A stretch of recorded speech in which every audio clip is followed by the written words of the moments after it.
What's up, everybody? It's time for some magic. Today we're going to be looking at a Grixis Reanimator deck, and for those of you who are not familiar with the reanimating archetype, it is basically based around putting gigantic creatures onto the battlefield without having to pay their casting cost.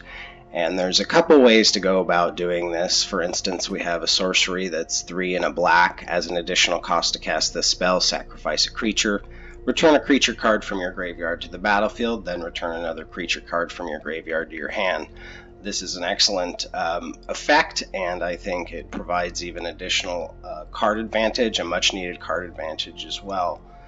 Bond of Revival is a similar. It costs 1 more. Return target creature from your graveyard to the battlefield. It gains haste until your next turn. So Drakuseth is really going to benefit a lot from this. This can be a devastating game-ending move.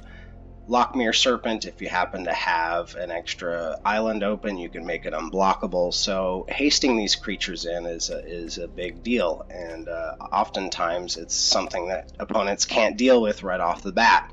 So that's really going to be a lot of fun to put in play if we can pull it off. So our key cards are basically right in here, starting with Rotting Regisaur, 2 and a black. At the beginning of your upkeep, discard a card. So there's going to be a lot of discard mechanics in this game because it's going to enable us to dump our big creatures into the graveyard so we can reanimate them later. Murderous Rider, 1 and 2 black. He's basically a sackable creature for blood for bones if need be, but also an instant speed removal for creatures and planeswalkers. He's just going to be essential no matter what. Tomebound Lich, Dimir colors, Death Touch, Lifelink. Whenever Tomebound Lich enters the battlefield or deals combat damage to a player, draw a card and discard a card. So it's a pretty good blocker, you know, if you're up against large creatures, and it repeats the cycling effect anytime it deals damage. So that's not bad either. Excuse me. Drinking water. Anyway, the Royal Scions. I love this planeswalker. It's sort of a dual effect planeswalker. 1+1 does a draw a card, discard a card cycling effect, which is going to obviously benefit us in our overall strategy. The other +1 is a target creature gets +2 and gains first strike and trample until end of turn. So this can actually be beneficial in any of the creatures that we're running, really. I mean, first strike and trample is pretty decent, so if you throw it on Augur of Bolas, it's a 3/3. Even better, Rotting Regisaur becomes a 9/6 with first strike and tramp. That's pretty insane. And then, of course, if you enable that with these two here, it's just going to be a huge pain. So the Royal Scions is really, I mean, then the ultimate, of course, is just the cherry on top. So I just love this card in this build, and that's a big reason why I made the archetype in Grixis colors to begin with, because typically you see it in black and blue Dimir colors. So that's basically it. The Thrill of Possibility is just a little bit of discard and card draw action. And no real special lands. I've got 4 Temple of Epiphanies in here just as a scry and some Fabled Passages to get our mana base squared away. But other than that, I didn't include any of like Castle Vantress or the other Black Castle that allows us. Those things just seem to get in the way more often than not, especially if you're running 3 colors or more. So that's just the way it is. We're gonna just get to it. Screw it. Let's do it. Let's see how it goes. Oop.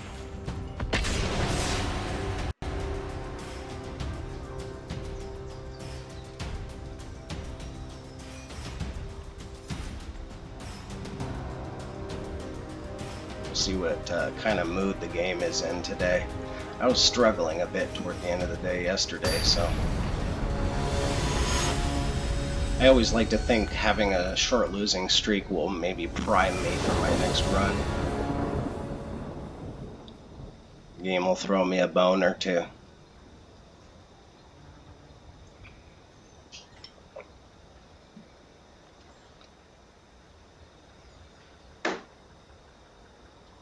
Okay, it's taking a bit to queue up. And that is something I'm not even going to try to pronounce.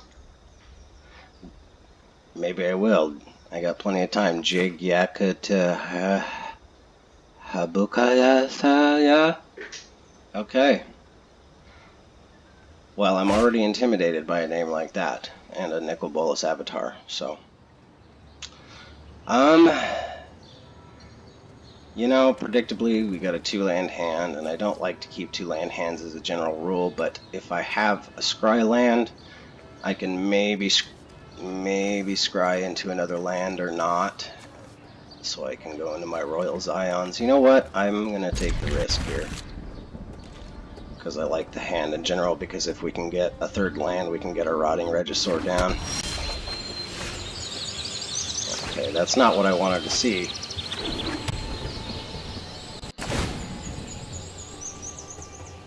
Let's see.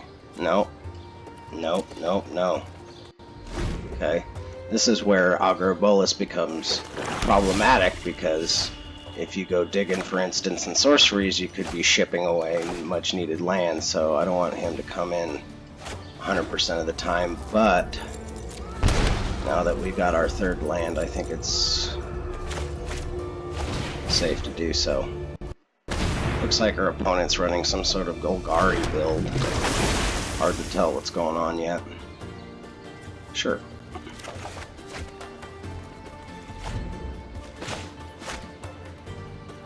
I'm not thrilled about the fact that I have to reveal them, but, you know. Thrill of possibility doesn't exactly give away my strategy just yet. So, do I want to just swing in and drop the Regisaur, or do I want to get the Royal Scion? Because he's got 2 black open, he could have a Murderous Rider of his own. But if it does resolve, then it can be a powerful player for strategy. Steady your mind, Rowan, and I will inspire your heart. So we don't have anything in our hand that we want to dump in the graveyard, so we're just going to go ahead and buff our Augur of Bolas here. For the realm. You might remove it. Nope. This is my first game of the day, and typically my computer sort of lags for a few minutes. Has to warm up. Okay. One thing I should have mentioned too is that if you don't have anything else in your graveyard other than a Rotting Regisaur, Bond of Revival still isn't that much of a... It's not that much of a waste. So, I think I am going to discard one of the Rotting Regisaurs. no is to triumph. Okay, I got a land out of it, so I think that was a good idea. And then I'm going to drop.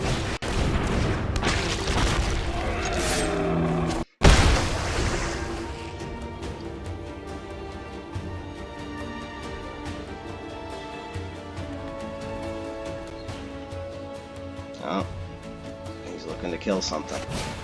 Oh, ouch. I wasn't expecting that.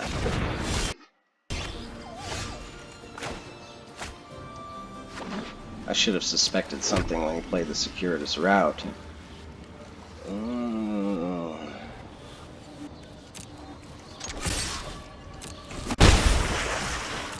I should have shocked that in so I could have left black mana open for the Murderous Rider, but... Please tell me he doesn't have another one. Okay.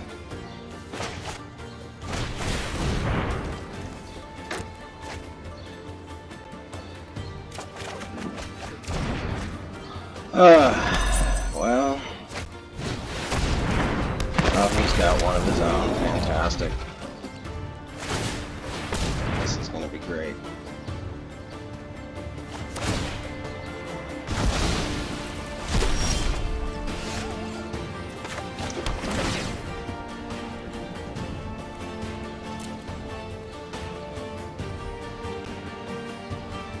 So maybe I could just chump block.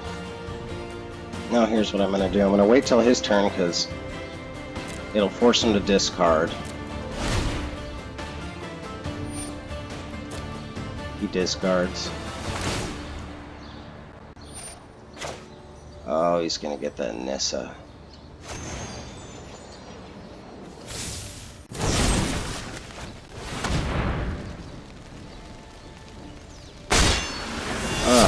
life tax on Murderous Rider. It's just a killer sometimes.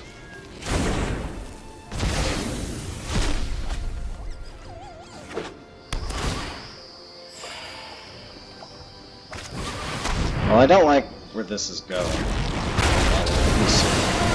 How many... You won't see the end coming until it's too late. Is this just a guy who runs random cards and, like, the game thinks needs a good win because he just probably never wins with it? I'm gonna be the little sacrificial sheep. Let's see here. He's gonna activate that out.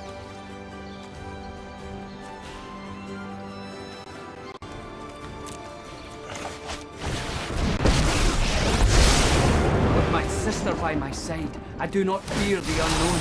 My plan is crystallizing.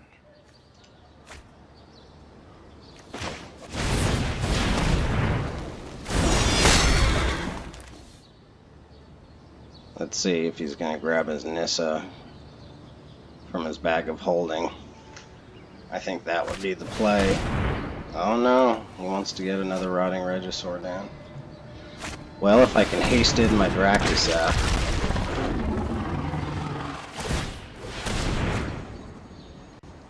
It's still not going to take care of it.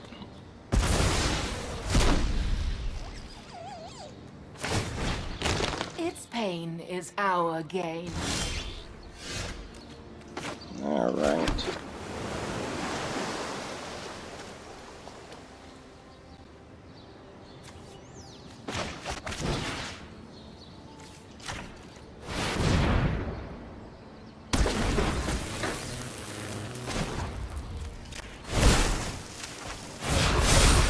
Fear is a tool. Use it.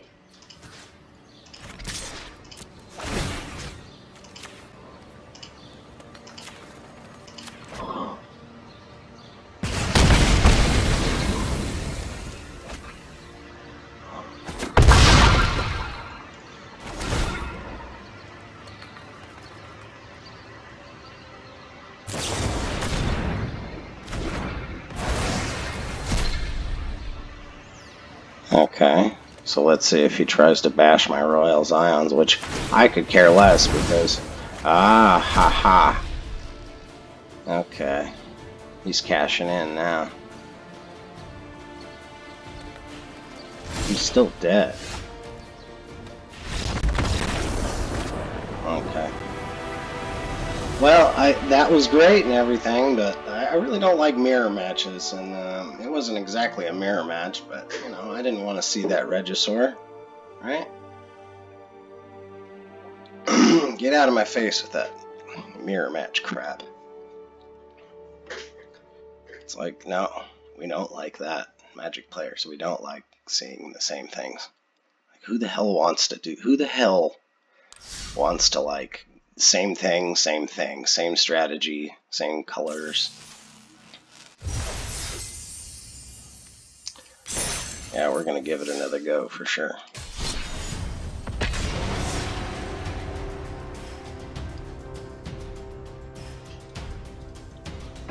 Dun, dun, dun, dun, dun, dun, dun. Chin, chin, chin, chin, chin, chin.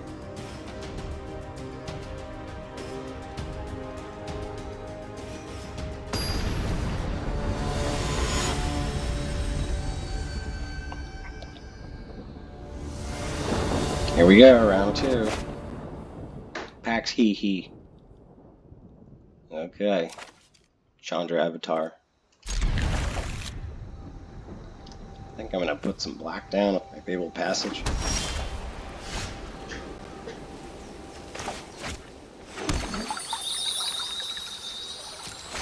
Excuse me. Never a bad idea to get all 3 colors on the battlefield if you can help it. Has anybody else ever, like, got the wrong land out of a Fabled Passage and you just like, oh, it feels so bad?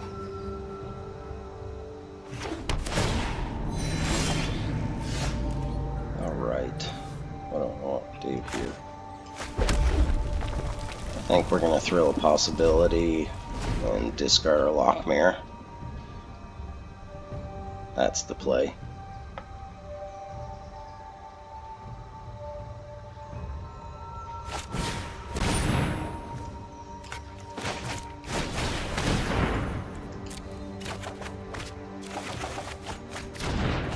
another Lochmere. I think we're getting set up pretty good now. Regisaur wouldn't be that helpful with the Death Touch creatures, so... Honestly, he's only dealing 1 damage, so I think I'm just gonna get my Scions out. I lead the way, but my brother... 5 loyalty for 3.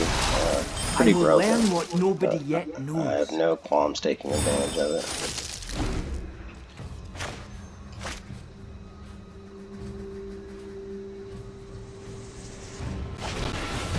Oh, here comes the Meow Meow. Oh, I hate that Meow Meow so much. But he may have missed his land drop, which is ultimately good for us. Yep, I'll take it. So... I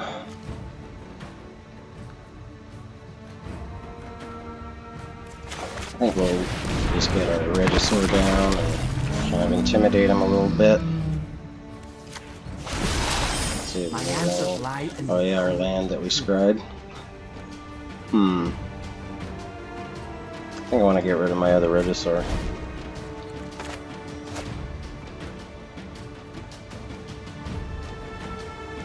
If he gets another land drop, he can mortify my Regisaur. No. Yeah, I guess that's the price you pay for running like life gain decks. You always get land screwed for some reason. Yeah, thanks. You have the heart of a coward.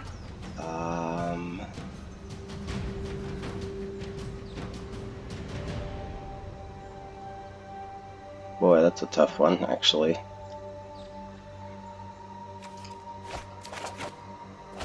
Okay.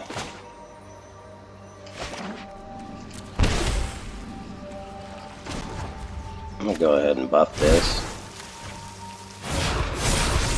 For the realm. Get some trample in. He decides to block. Like, I'm surprised he swung in last turn, because you don't want to block a gigantic creature like that.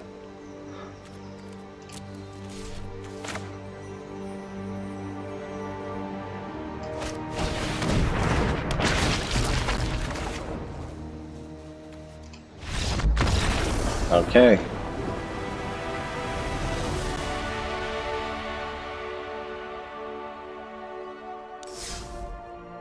I think I'm gonna quit while I'm ahead. So, wow, my last 2 Magic videos averaged about 17-18 minutes.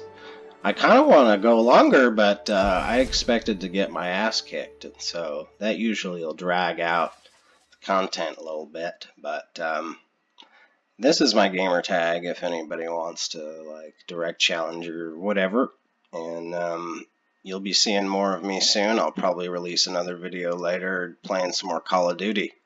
So tune in for that if you're interested. See you guys.